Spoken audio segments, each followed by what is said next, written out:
लोकसभा चुनाव, सपा और कांग्रेस में आ सकते हैं यूपी। कई बीजेपी सांसद टिकट कटने के डर से खोज रहे हैं विकल्प। भाजपा लोकसभा चुनाव में मिशन 80 को पूरा करने के लिए सर्वे करा रही है। सर्वे में मौजूदा सांसदों की स्थिति के साथ नए संभावित उम्मीदवारों की रिपोर्ट भी तैयार की जा रही है। लोकसभा चुनाव से पहले भाजपा के कुछ सांसद पार्टी को झटका दे सकते हैं। टिकट की दौड़ में पिछड़ने की आशंका के मद्देनजर सांसद और उनके करीबी सपा और कांग्रेस से नजदीकी बनाने में जुटे हैं। विधानसभा चुनाव 2022 से पहले धोखा खा चुकी पार्टी के नेता इस बार सतर्क हैं। भाजपा लोकसभा चुनाव में मिशन 80 को पूरा करने के लिए सर्वे करा रही है।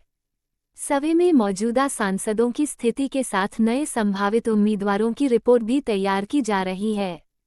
सूत्रों के मुताबिक पहले सर्वे में कुछ सांसदों की रिपोर्ट अच्छी नहीं मिली है। इनमें अवध, काशी, गोरखपुर और पश्चिम क्षेत्र के कुछ सांसद शामिल हैं। लोकसभा इलेक्शन 2024 यूपी में मिशन -80 के लक्ष्य के लिए बीजेपी ने बनाई नई रणनीति, कार्यकर्ताओं को दिया गया ये निर्देश। लोकसभा चुनाव 2024 में मिशन -80 का लक्ष्य लेकर चल रही भारतीय जनता पार्टी ने हर एक बूथ को मजबूत करने के निर्देश दिए हैं। प्रदेश महामंत्री संगठन धर्मपाल सिंह ने कहा कि संगठन में समय समय पर प्रत्येक कार्यकर्ता के दायित्व में परिवर्तन होता है, ये संगठन की आदर्श परंपरा है। प्रत्येक बूथ पर निश्चित विजय की रणनीति पर काम करना है। प्रदेश भाजपा अध्यक्ष ने जिलाध्यक्षों को दिया जीत का मंत्र, बूथ को केंद्र मानकर पूरी मजबूती से चुनाव में जुटने का आदेश। लखनऊ, अगले साल होने वाले लोकसभा चुनाव में मिशन -80 का लक्ष्य लेकर चल रही भाजपा ने हर एक बूथ को मजबूत करने के निर्देश दिए हैं। प्रदेश भाजपा अध्यक्ष भूपेंद्र सिंह चौधरी ने प्रदेश महामंत्री संगठन धर्मपाल सिंह की उपस्थिति में आयोजित जिलाध्यक्षों की बैठक में उन्हें जीत का मंत्र दिया। भाजपा प्रदेश मुख्यालय में बैठक, कहा कि बूथ को केंद्र मानकर पूरी मजबूती से जुट जाएं। हर एक बूथ को जीतने पर ही सभी 80 सीटें भाजपा के खाते में आएंगी। भाजपा प्रदेश मुख्यालय में सोमवार को आयोजित बैठक में वोटर चेतना महाअभियान सहित विभिन्न अभियानों पर चर्चा की गई। प्रदेश अध्यक्ष ने कहा कि भाजपा विभिन्न अभियानों, कार्यक्रमों तथा सेवा कार्यों के माध्यम से अनवरत जनता के बीच कार्य करती है, जबकि अन्य दल सिर्फ चुनाव के समय ही सक्रिय होते हैं। उन्होंने कहा कि लोकसभा चुनाव के लिए संगठनात्मक रूप से पार्टी अपनी सभी तैयारियां पूरी कर रही है। प्रधानमंत्री नरेंद्र मोदी के नेतृत्व में भाजपा उत्तर प्रदेश की सभी 80 सीटें जीतेगी। 35 पैसे से 1 मिलियन तक का इंश्योरेंस कैसे करवाएं? यह आपको आकस्मिक मृत्यु के लिए कवर करता है, यह आपको विकलांगता के लिए कवर करता है और यह आपको बड़े पैमाने पर अस्पताल में भर्ती होने के लिए कवर करता है। क्या आप IRCTC की बीमा योजना पर विश्वास करते हैं, जो प्रति यात्री सिर्फ 35 पैसे है, जो अब तक हमारी सबसे सस्ती यात्रा बीमा योजनाओं में से एक है। यूपी, हलाल सर्टिफिकेशन पर सीएम योगी का बड़ा फैसला, STF को सौंपी जांच। सीएम योगी ने हलाल सर्टिफिकेशन को लेकर बड़ा कदम उठाया है। सीएम ने मामले की जांच यूपी STF को सौंप दी है। गौरतलब है कि हजरतगंज कोतवाली में इससे जुड़ा मुकदमा दर्ज किया गया था। लखनऊ, हलाल सर्टिफिकेशन पर सीएम योगी का बड़ा फैसला सामने आया है। सीएम ने मामले की जांच यूपी STF को सौंप दी है। गौरतलब है कि हजरतगंज कोतवाली में इससे जुड़ा मुकदमा दर्ज किया गया था। पीएम मोदी का मतलब है पनौती, राहुल गांधी का विवादित बयान, बीजेपी ने किया पलटवार।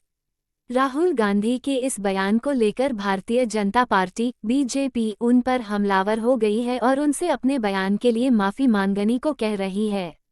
इस संबंध में बीजेपी नेता रविशंकर प्रसाद ने कहा कि राहुल गांधी पीएम मोदी के लिए जिस तरह के शब्दों का प्रयोग कर रहे हैं वह अशोभनीय है। राहुल गांधी को मोदी जी से माफी मांगनी होगी, नहीं तो हम देश में इसको बड़ा मुद्दा बनाएंगे। राहुल गांधी का बयान। राहुल गांधी ने मंगलवार 21 नवंबर को राजस्थान विधानसभा चुनाव के लिए जालौर में एक रैली को संबोधित करते हुए पीएम मोदी पर तीखा हमला बोला।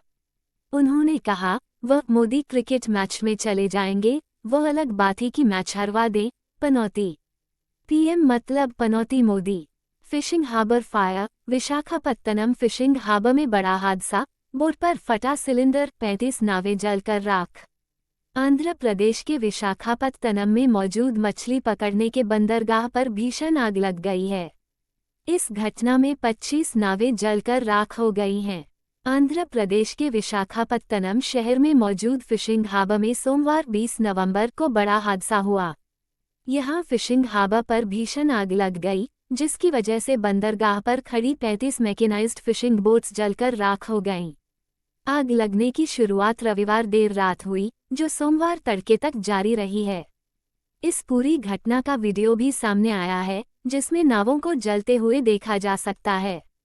बंदरगाह पर मौजूद स्थानीय मछुआरों ने आग लगने के बाद तुरंत स्थानीय पुलिस को फोन किया और घटना की जानकारी दी। मछुआरों ने बताया कि आग लगने की शुरुआत एक नाव से हुई, जो देखते ही देखते अन्य नावों तक फैल गई। आग इतनी तेजी से इसलिए फैली क्योंकि जिस नाव पर आग लगी, उसके आसपास अन्य नावों ने लंगर डाला हुआ था। इसने आग को तेजी से फैलने में मदद की। ज्यादातर नावें लकड़ी से बनी हैं या फिर उनमें प्लास्टिक था, जिससे आग और फैली।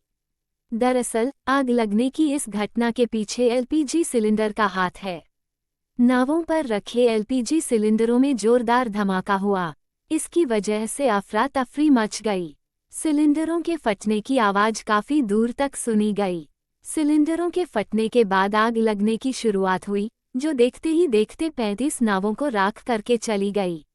हालांकि अभी भी ये समझने की कोशिश की जा रही है कि आखिर एलपीजी सिलेंडर में धमाके किस वजह से हुए। बरेली, शराब की दुकान खुलने से घरों में बड़ा क्लेश, महिलाओं ने किया कुछ ऐसा, शटर गिराकर भागा सेल्समैन। भोजीपुरा क्षेत्र के गांव जटुपटी की महिलाएं हाथों में लाठी डंडे लेकर देसी शराब का ठेका बंद कराने के लिए प्रदर्शन किया। महिलाओं का कहना था कि शराब की दुकान खुलने से घरों में कलह बढ़ गई है। युवक नशा करने लगे हैं। बरेली के थाना भोजीपुरा क्षेत्र के गांव जटुपटी में मंगलवार को महिलाओं ने गांव के बाहर सरकारी देसी शराब के ठेके को बंद कराने के लिए उग्र प्रदर्शन किया। कई महिलाएं हाथों में लाठी डंडे लेकर ठेके पर पहुंचीं।